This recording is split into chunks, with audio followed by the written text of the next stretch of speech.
Hi, I'm Adam. Hi, I'm Finn. Finn here is a puppet. I thought I was a monster. Yeah, that too. Finn came to life in the shop of master puppeteer and fabricator Rick Lyon, who most famously built and designed all the puppets for Avenue Q. And we spent a day in his shop in New Jersey bringing Finn to life. Thank you. Yeah, you're welcome. Let's go to Rick's shop and see just how he uses his expertise to turn foam into character.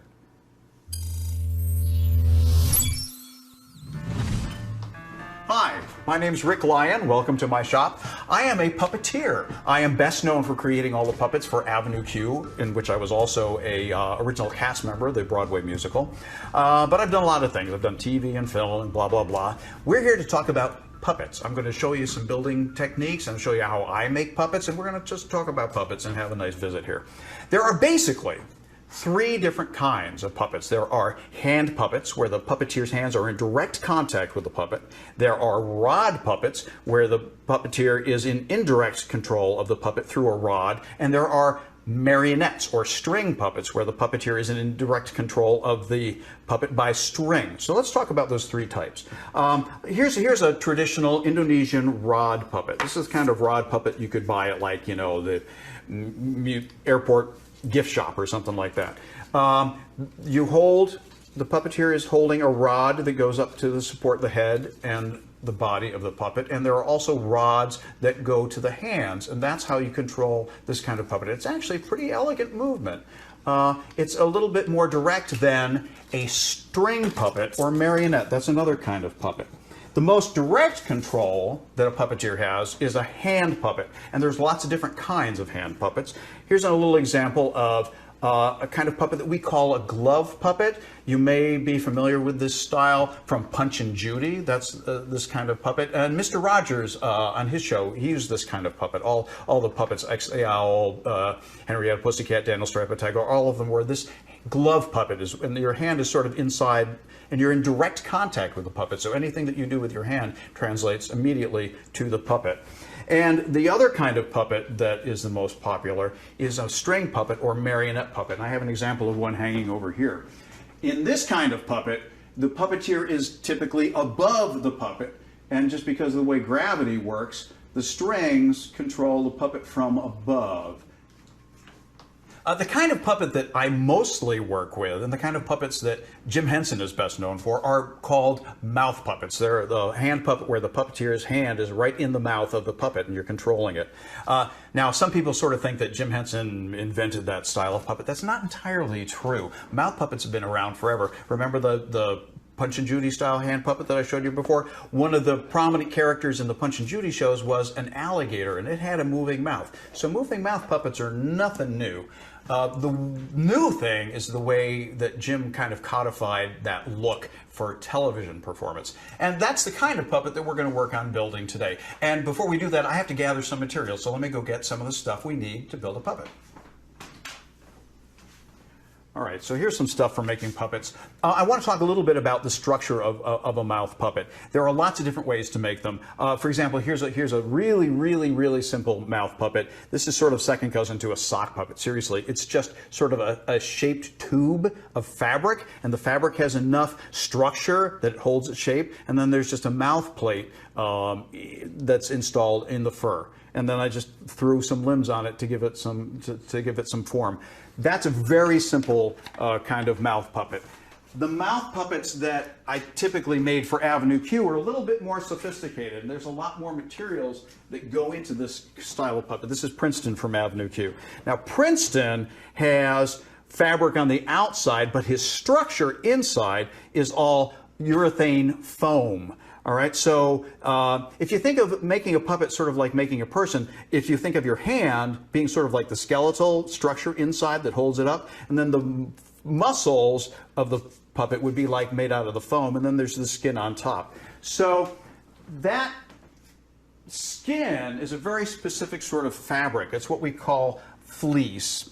Here's a couple of examples of it. It starts out actually white, and it's 100% nylon, so it takes dye really well. Here's a piece that I dyed, custom dyed to this sort of fleshy color. So that's what's on the exterior of the puppet. Let's talk about the interior. The interior of the puppets are made out of foam. It's either reticulated foam, like air conditioning foam with open cells, or it's polyurethane, which is closed cell foam. I prefer the open cell foam because it lets air in and you can sort of, you know, you breathe, you don't sweat as much as a puppeteer. The problem with it is that it decomposes quickly and your puppet will only have a lifespan of like maybe 12 years. But you can sew into it, so there's a lot of advantages to having this kind of foam. You can cut it with a razor blade, which is what I cut a lot of the thinner foam with, like for the head and the hands and stuff like that. For thicker things, like foam that you'd want to structure the body out of, I actually use a bandsaw. And I'm going to do that first. So let's go to the bandsaw and I'll cut some body pieces.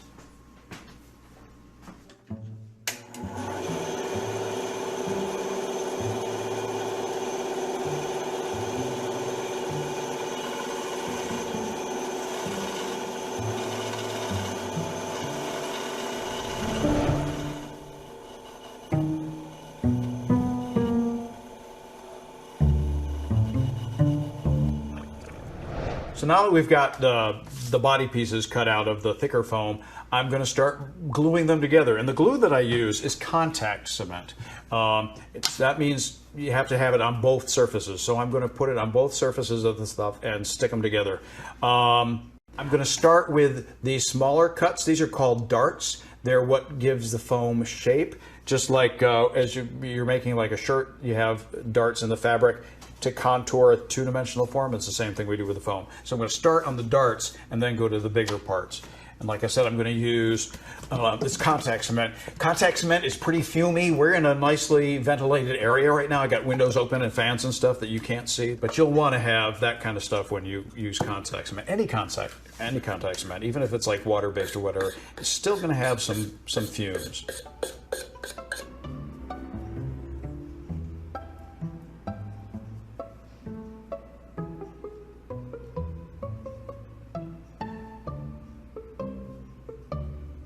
Okay, so the next part of the project that we're going to move on to is putting fleece on top of the foam. But I want to backtrack just a little bit. You saw me gluing together the foam body, and we made foam parts of the head and the body. One of the things that I do with the hands that I wanted just to quickly touch on is inside the hands, and it's cemented in between the layers of foam of the hands, is I create a little armature inside the hand made out of wire, and that's so that the fingers of the puppet can be posed and you can put them in nice natural positions. I just wanted to share that before we moved on to the fabric. Now, something about the fabric I want to say. This fleece fabric is really good for puppets because it's got this nap to it, it's got this fluffy surface, and you don't want to just cut into it with a pair of scissors because that gives you a hard line that's difficult to conceal with a seam. So we're going to, just like we did with the foam, we're actually going to cut the fabric with a razor blade, and we're going to cut it from the back with the idea to cut through the backing and not cut through the fluff on the front of it so that it can help conceal the seam, and that's what we're going to do right now. You just have to lightly cut through the surface. You don't want to press too hard and cut into the fluffy fleece. You're just parting, sort of as it were, on either side of the blade. And I like to sort of apply pressure with my fingers and spread the fleece as I'm going, so I know I'm not cutting too deep.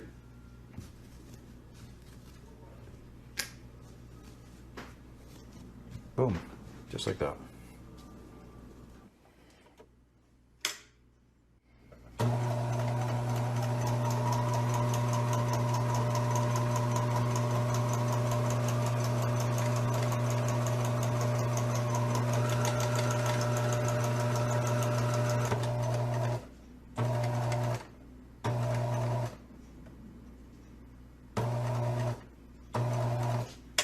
So now I got the hand sewn together. What I have to do is trim off all the seam allowance, all the stuff on the exterior of the stitching that makes up the shape of the hand. Okay, that's cut out. So now we have a completely trimmed hand that we have to mount onto this foam hand. And this is a bit like stuffing a sausage or something. What you have to do is, now there's a million ways to do this, of course, like everything. I like to push it over the hand, over the fingers, and turn it inside out as I'm pushing the foam into this, basically like a glove that I've created. It's basically like a long opera glove. Fortunately, and that's one of the beauties of using this material, this fleece, it has a lot of stretch in it. So hopefully it'll stretch over this form. Getting it past the thumb is the hard part. Almost there. Stay on target. There you go. That's always kind of exciting when you finally get the hand turned inside out. Suddenly it starts to look like something other than just a sewing project. So there, now I'm using the armature inside to pose the handle a little bit so it has some natural curve to it instead of looking like a paddle. And obviously what I've got here now is a right hand. You can see that worked out pretty well. Why do they have 3 fingers instead of 4? Because they're abstractions, they're simplifications, they're reductions, they're not reality. And Jim Henson was trying to make basically 3-dimensional representations of the cartoons that he was drawing. There you go, there's a hand. So that's sewn on the machine, and I will later go back and finish off the end of the arm so that it's completed, and that'll be hand stitched off. Now let's talk about hand sewing. I'm going to hand sew everything on the head because I want all these seams to be as invisible as possible. By the way, I will go back later and all these seams that are on the hand, I will go in with a pin and I will fluff all these seams a little bit up to cover the strength of the line of that seam so it's not as visible. But that's something down the line. Whenever I do a project like this, the first thing to do is to sew the darts together, sew the smallest bits together. And I'm going to put the right sides of the fabric, the fleecy sides of the fabric together. And I'm going to do my hand stitching. I'm going to hand stitch the entire head. There's a seam right down the front of the face and right down to the bottom of the chin on this particular pattern. And there's darts on the top of the head. I'm going to sew that all by hand so I can make the seam allowances as small as humanly possible. And I'm going to use really tiny little stitches. And what I use to hand stitch, and everybody's got, you know, this mythology about the Henson stitch and all that sort of stuff. Frankly, there is no new stitch that somebody developed. They just called it the Henson stitch. It's really a baseball stitch. And by baseball stitch, it's a stitch that goes over and under the fabric for each stitch. So you're going inside to out, inside to out, inside to out, inside to out. And what that does is it creates a stitch that's pulling the fabric together, and also it's a stitch that, if you've ever looked at the surface of a baseball on the stitches, you'll notice that it's not like a straight, it's sort of a little zigzag stitch. That helps hide the fleecy seam. If it's not a straight line, if it's a slightly wavery line, the eye doesn't pick it up as well. So that's what I'm going to do on the stitching, all of the stitching on the head. Take a breath.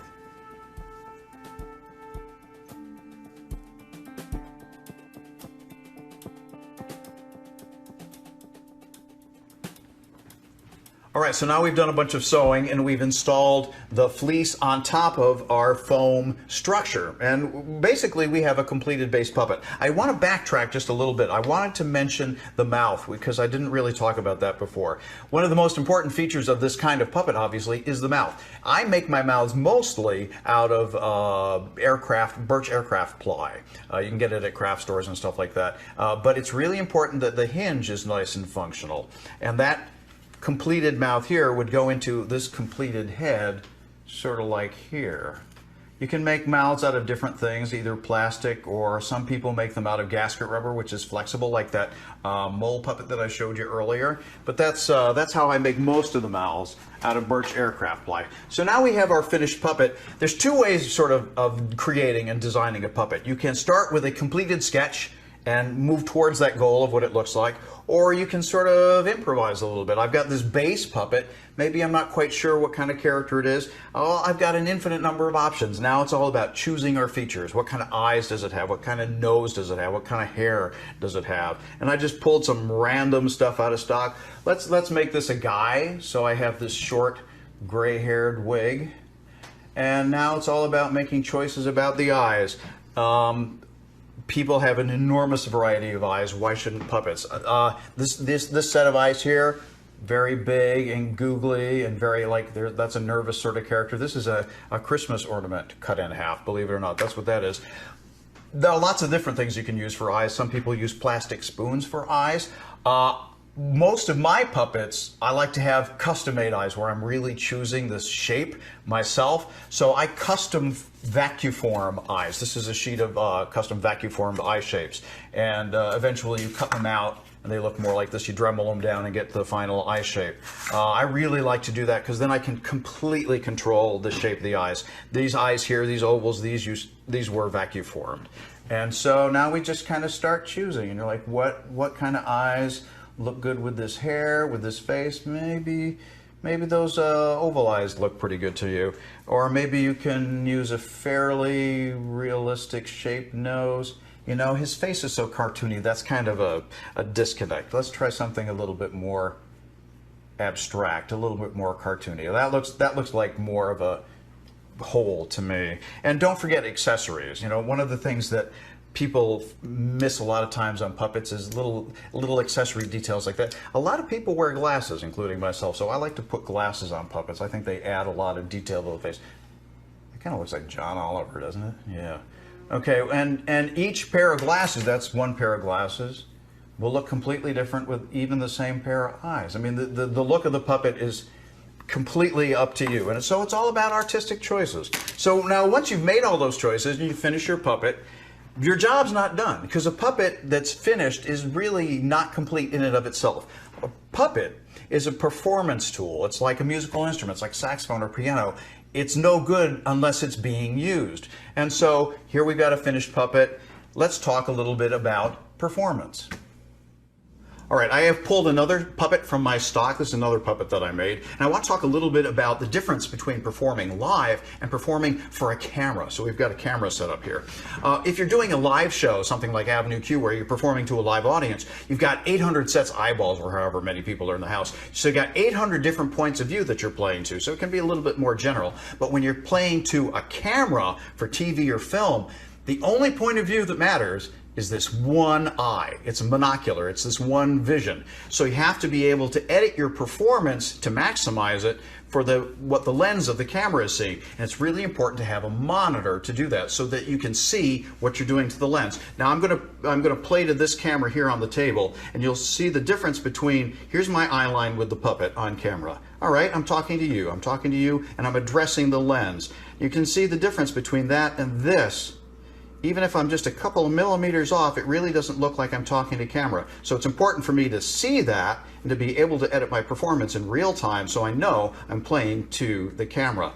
And now normally, when you're performing for TV or film, you're not near the puppet the way I am right now. You have to get the puppet as far away from you. So usually when you're working for TV, you're working like up over your head. And if you're working for like, you know, a Muppet Show kind of thing, a puppet shoot, you're working up over here and all the sets are raised. So you can work on the floor and the puppet can move in space. On something like Sesame Street, where you're actually cohabiting your space with humans who are walking around on the floor, usually you have to scrounge around on the floor and work down here above your head. So there's even within TV and film, there's a lot of different ways to work. Sometimes they put the puppeteer inside a rock or a tree or a bush or something to hide the puppeteer, however, to get the puppet isolated in the shot.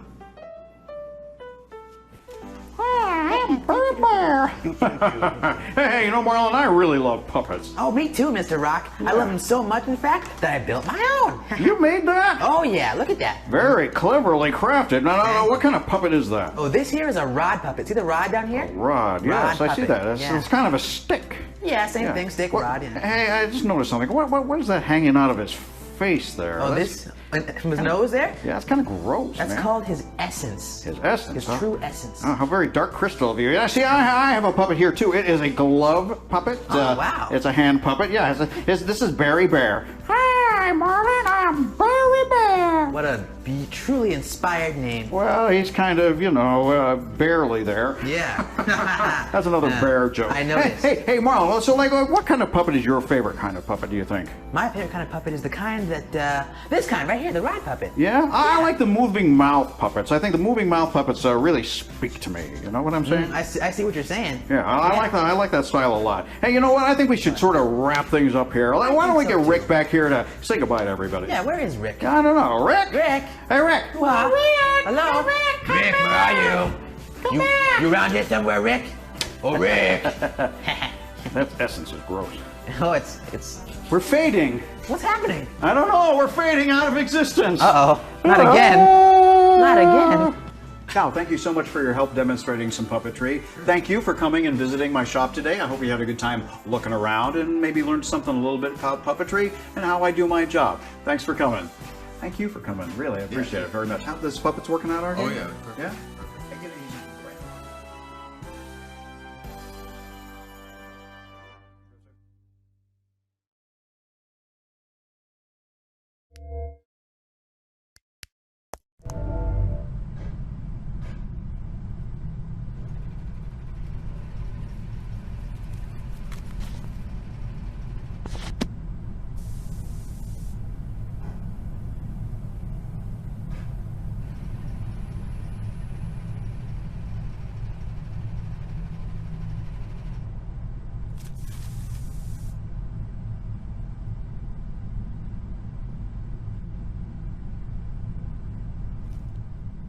Yeah.